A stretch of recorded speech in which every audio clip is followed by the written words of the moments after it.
नमस्कार साथियों, the geography point YouTube channel पर आपका हार्दिक स्वागत है। साथियों, आज अपन कक्षा 12 की मानव भूगोल की पुस्तक में से परिवहन एवं संचार जो चैप्टर है उस पर डिस्कशन करेंगे।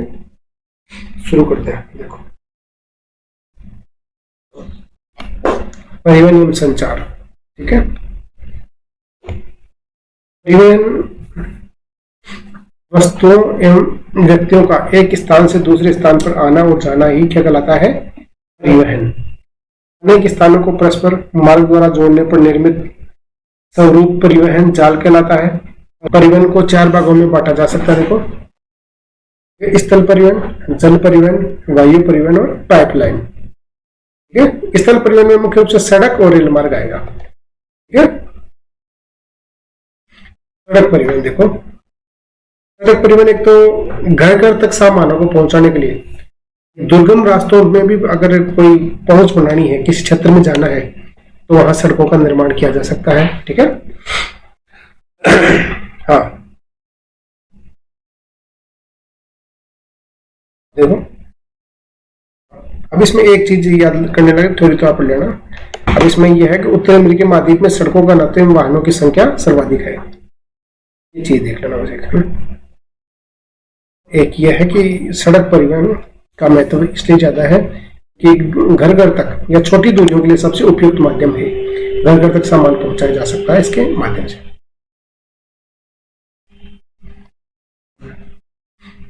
अपने सड़कों को 6 भागों में बांटा जा सकता है। देखो, राष्ट्रीय राजमार्ग हो गए, नेशनल हाईवे हो गए, नेशनल हाईवे हो गए, स्टेट हाईवे हो गए, डिस्ट्रिक्ट रोड हो गई, जिला सड़कें हो गई, ग्रामीण सड़क हो गई, बॉर्डर रोड हो गई, सीमा सड़कें हो गई और एक्सप्रेसवे हो गए। ठीक है, महामार्ग देखो, जिनको हाईवे बोलते हैं अपन, दूर स्थानों को जोड़ने वाली पक्की सड़कों क्या बोलते हैं? महामार्ग बोलते हैं। इनका निर्माण इसलिए किया जाता है कि अबाधित रूप से बिना किसी रुकावट के यातायात का आवागमन हो सके। अमेरिका में महामार्गों का उच्च घनत्व पाया जाता है। ये भी एक चीज ध्यान रखना।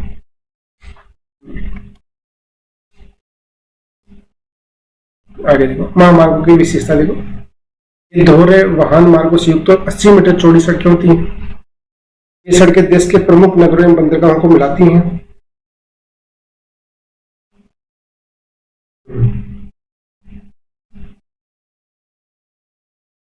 सड़कों के किनारे रेलिंग लगी होती है ताकि कहीं पर भी इनको क्रॉस नहीं किया जा सके।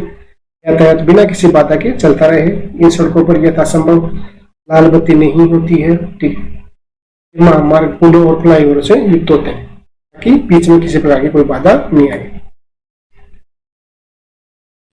भारत का सर्वाधिक जो लंबा महामार्ग है, हाईवे है, वो कौन सा है? देखो, पहले उसका नाम नेशनल हाईवे नंबर 7 था, जिसका वर्तमान में नाम कर दिया है चंबाड़ी से। ध्यान रखना, इंपोर्टेंट है। वाराणसी से कन्याकुमारी को जोड़ता था, अब इसकी लंबाई भी बढ़ा दी, इसको 2 स्थान। हाँ, अब ये है नेशनल हाईवे नंबर 44, जिसकी लंबाई है 3745 किलोमीटर, जो कि श्रीनगर को कन्याकुमारी से जोड़ता है। ठीक है, अब बात का ये लंबा हो गया तो छोटा देखो, बात का सबसे छोटा राष्ट्रीय राजमार्ग 47 है। ठीक है, जिसकी लंबाई है 5 से 9 किलोमीटर। ये तो लंबाई तो चलो कोई नदी याद रखो तो कोई बात नहीं।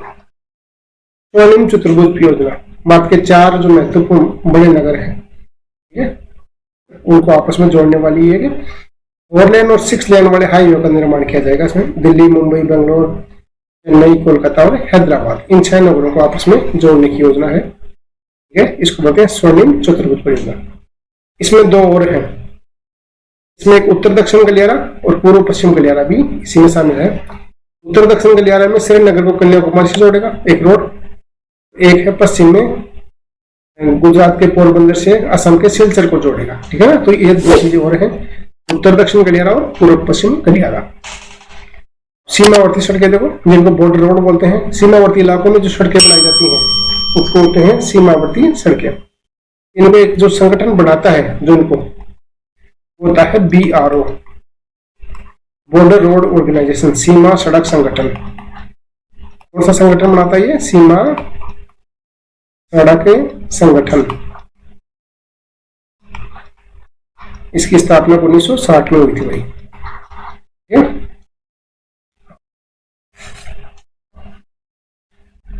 आगे चलो,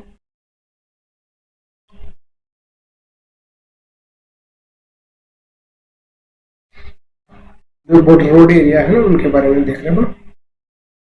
ये सड़कें सुदूर क्षेत्र रहने वाले लोगों को प्रमुख नगरों से जोड़ने, सुरक्षा संबंधी सामान प्रदान करने में महत्वपूर्ण भूमिका निभाती हैं। ठीक है, ये थोड़ा सा टाइपिंग एरर है, इसको देखना, निभाती है ये ना, निभाती है।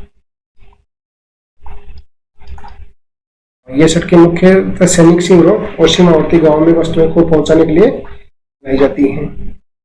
रेल मार्ग देखो, रेल मार्ग का उपयोग लंबी दूरी में अधिक मात्रा में वस्तुओं को एक स्थान से दूसरे स्थान भेजने के लिए किया जाता है। इसका उपयोग, ठीक है, रेल लाइनों को तीन भागों में बांटा जाता है भाई। ठीक है, ब्रॉड गेज, मीटर गेज और नैरो गेज। ब्रॉड गेज में जो दो पटरियों के बीच की दूरी होती है वो 1 मीटर 1.6 मीटर से अधिक होती है। ठीक है, 1 मीटर से कुछ अधिक होती है, सीधी सी बात।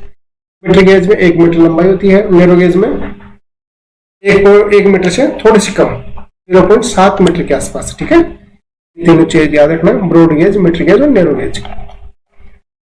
रेल मार्ग देखो, विश्व में सर्वाधिक जो सघनतम रेल मार्ग है प्रति किलोमीटर के हिसाब से वो यूरोप में पाया जाता है। ठीक है, और यूरोप में भी कौन से अगर पूछा जाए तो बेल्जियम में।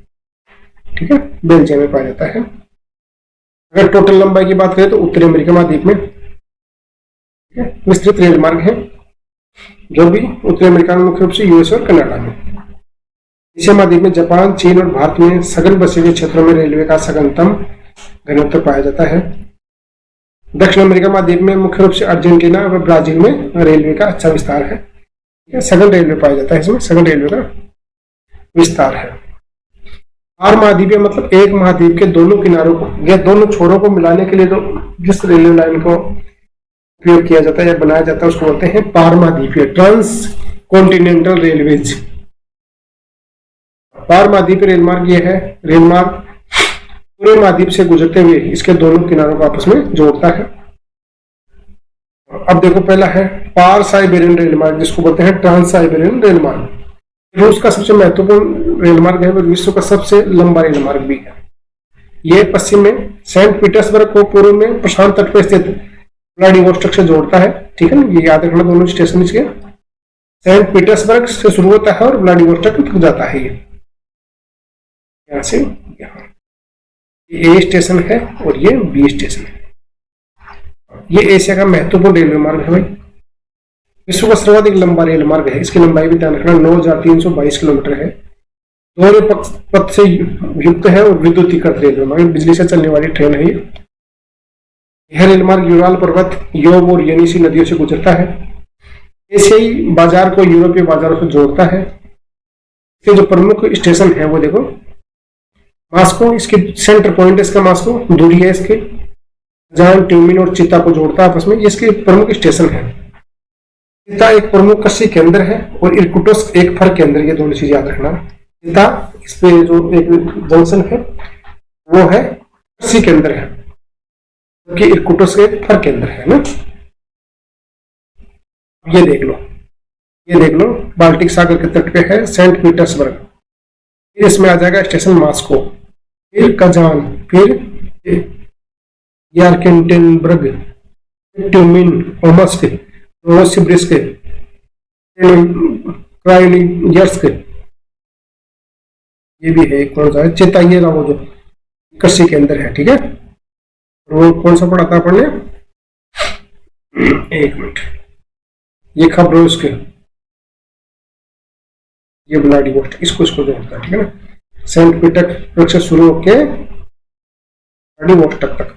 इसमें दो चीजें तो अपने लिखी है, एक तो इसका जो दूरी केंद्र है, सेंटर पॉइंट है, वो मास्को है, ध्यान रखना। ठीक है, चिता ध्यान रखना है, तो चिता तो कृषि केंद्र है ही। तो इसमें दो चीजें याद रखना कि पश्चिम में है सेंट पीटर्सबर्ग को, पूर्व में व्लादिवोस्टोक से जोड़ता है। ठीक है, आगे चलो। आर कैनेडियन रेल मार्ग, यह है कनाडा में स्थित है, नाम है से स्पष्ट का निर्माण 1886 में किया गया। यह रेल मार्ग 7,050 किलोमीटर लंबा, ये याद रखना। ये पूर्व में अटलांटिक तट के स्थित हैलिफैक्स से वैंकूवर तक हो जाता है ना।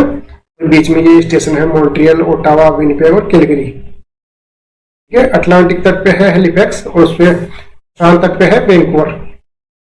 यह रेल मार्ग कनाडा की आर्थिक धमनी कहलाता है। कनाडा के जितने भी उद्योग धंधों हैं जिनमें कच्चा माल लाने और निर्मित माल ले जाने के लिए जिसका उपयोग किया जाता है वो है आर कैनेडियन रेल मार्ग। इसके द्वारा गेहूं और मांस का निर्यात भी किया जाता है। नेक्स्ट ये देख लो, ये वैंकूवर से स्टार्ट होता है, ठीक है, क्योंकि प्रशांत तट पे है। हेलीपैड से अटलांटिक तट पे इनको आपस में जोड़ता है। पूरे कनाडा को आप पश्चिम से पूर्व की ओर आर पार जोड़ता है, ठीक है। आगे चलो, संघ और प्रशांत रेलवे यूएसए में स्थित है एक तो, ठीक है। अटलांटिक तट पर स्थित न्यूयॉर्क को प्रशांत तट पर स्थित सैन फ्रांसिस्को से जोड़ता है। ये याद रखना इसको, दोनों स्टेशन, न्यूयॉर्क को सैन फ्रांसिस्को। ऑस्ट्रेलियन पार महाद्वीपीय रेल मार्ग ऑस्ट्रेलिया महाद्वीप में स्थित है। पर्थ को सिडनी से जोड़ता है, ठीक है। ऑस्ट्रेलिया के पश्चिम तट पर स्थित पर्थ को और पूर्व में सिडनी से जोड़ता है, ठीक है। इसमें इसके बीच में जो कालगुली और कुलगाली सोने की खाने हैं, पोर्ट अगस्ता होता का पूर्वी तट पर स्थित सिडनी को जाता है। ये इसका विस्तार कर दिया गया है, सिडनी से लेकर इसको कहां कर दिया गया है, मेलबर्न तक कर दिया गया है। ये देखो, पर्थ से सिडनी, ये कालगुली सोने की खान है, इसके पास एक कुलगाड़ी है। ये दोनों ऑस्ट्रेलिया की प्रमुख सोने की खान है भाई, ठीक है। अब जो इसका विस्तार है यहां सिडनी से मेलबर्न तक और कर दिया गया यहां तक, ठीक है। नेक्स्ट ओरिएंट, ये पेरिस में, फ्रांस की राजधानी है पेरिस, वहां से स्टार्ट होके और तुर्की की राजधानी इस्तांबुल तक जोड़ता है, दोनों नगरों को जोड़ता है। यूरोप में पेरिस फ्रांस से एशिया के तुर्की देश के इस्तांबुल नगर को आपस में जोड़ता है। इसके मध्य जो स्टेशन है वो स्ट्रेसबर्ग, म्यूनिख, वियना, बुडापेस्ट और बेलग्रेड स्थित है। इसमें मुख्य रूप से पनीर, सुअर का मांस, शराब, फल, तेल, मशीनरी का परिवहन किया जाता है। जल परिवहन, देखो ये परिवहन का एक तो सबसे सस्ता माध्यम है, क्योंकि इसमें परिवहन के मार्गों का निर्माण नहीं करना पड़ता और इसमें ईंधन की खपत भी कम होती है, क्योंकि जल मार्ग में घर्षण कम होता है, फ्रिक्शन कम होता है। इसको भी देखो दो भागों में बांटा गया है, समुद्री और महासागरीय जलमार्ग और आंतरिक जलमार्ग। समुद्री जलमार्ग देखो, महासागर सभी दिशाओं में मुड़ सकने वाले ऐसे जलमार्ग प्रस्तुत करते हैं जिनके रखरखाव की कोई लागत नहीं होती है। देखो सबसे जो इम्पोर्टेंट है उत्तरी अटलांटिक समुद्री मार्ग। यह मार्ग औद्योगिक दृष्टि से विकसित विश्व के दो प्रदेशों उत्तरी पूर्वी संयुक्त राज्य अमेरिका को पश्चिमी यूरोप से जोड़ता है। ध्यान रखना, इसमें सबसे इंपॉर्टेंट चीज यही है, संयुक्त राज्य का जो उत्तरी पूर्वी भाग है उसको पश्चिमी यूरोप से आपस में जोड़ता है। विश्व का सबसे व्यस्तम समुद्री मार्ग है भाई, इसे वृहद ट्रंक मार्ग भी कहा जाता है, ये भी ध्यान रखना। विश्व का लगभग 1/4 व्यापार इसी समुद्री मार्ग के द्वारा होता है, ये देख लो, ठीक है।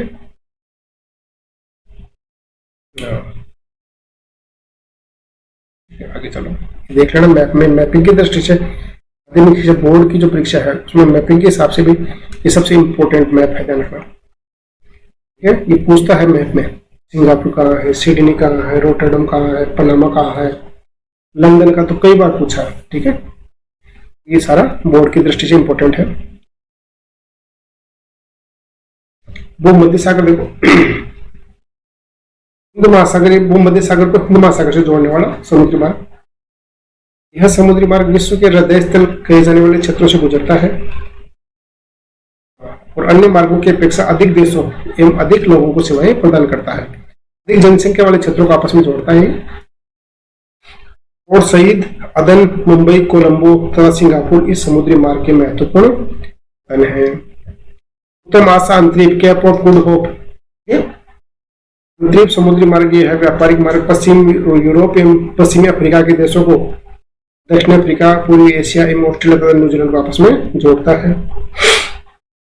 हाँ, ज्यादा इंपॉर्टेंट नहीं है ना एग्जाम की दृष्टि से, ज्यादा कम ही संभावना है कि इनमें से क्वेश्चन बनाएगा, ठीक है। सुएज नहर के निर्माण से पूर्व यह मार्ग लिवरपूल, ब्रिटेन और कोलंबो श्रीलंका को जोड़ता था, ठीक है। उत्तरी प्रशांत समुद्री मार्ग। यह मार्ग उत्तरी अमेरिका के पश्चिम तट पर स्थित पत्तनों को एशिया के बंदरगाहों से जोड़ता है। इसमें देखो प्रमुख पत्तन देखो, वैंकूवर, सिएटल, ये कनाडा के हैं दोनों। सैन फ्रांसिस्को यूएसए का है, याकोहामा जापान का है, शंघाई चीन का है, हांगकांग ठीक है, हांगकांग तो अभी चाइना का कब्जे में है, मनीला फिलीपींस में, सिंगापुर है ठीक है। अगला है दक्षिणी प्रशांत समुद्री मार्ग।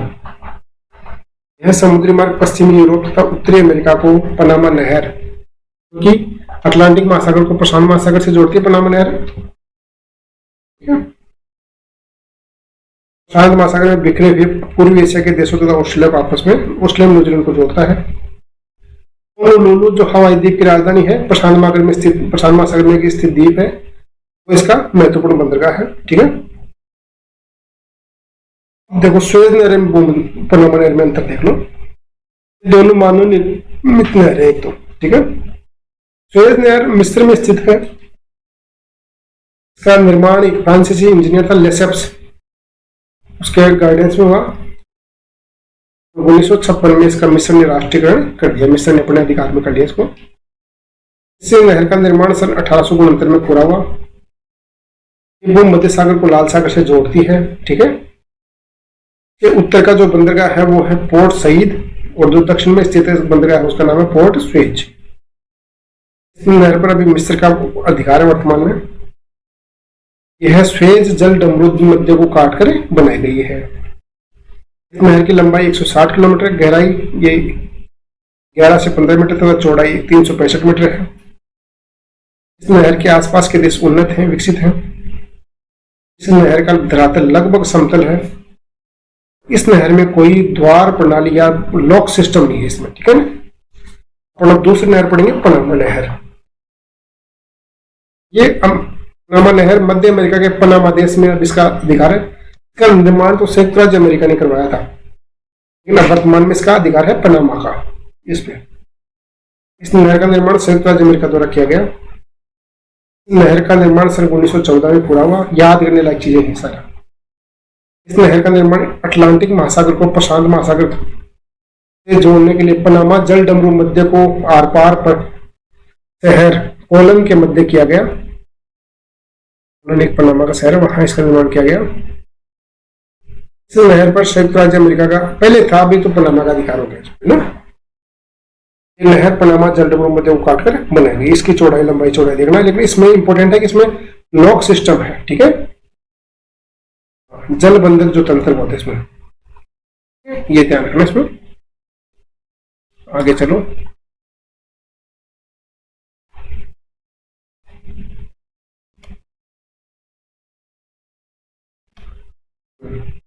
अब इनको दोनों को देख लेना अंतर। ये अदर चैप्टर हो गया है। इसका जो अगला पार्ट है दूसरे वीडियो में आपको मिलेगा। मेरी वीडियो पसंद आया हो तो इसको लाइक करना, और इसकी पीडीएफ है वो एक साथ ही इस पूरे चैप्टर की आपको टेलीग्राम चैनल पर उपलब्ध करवा दी जाएगी, जिसका लिंक डिस्क्रिप्शन में उपलब्ध होगा। ये प्रतियोगी परीक्षाओं के साथ ये चैप्टर, ये पूरी जो एनसीईआरटी की सीरीज है, माध्यमिक शिक्षा बोर्ड की परीक्षा प्लस जो भी कॉम्पिटिटिव एग्जाम है सभी के लिए समान रूप से उपयोगी है। ओके, दूसरे चैप्टर में अपने दूसरे वीडियो मिलते हैं। धन्यवाद।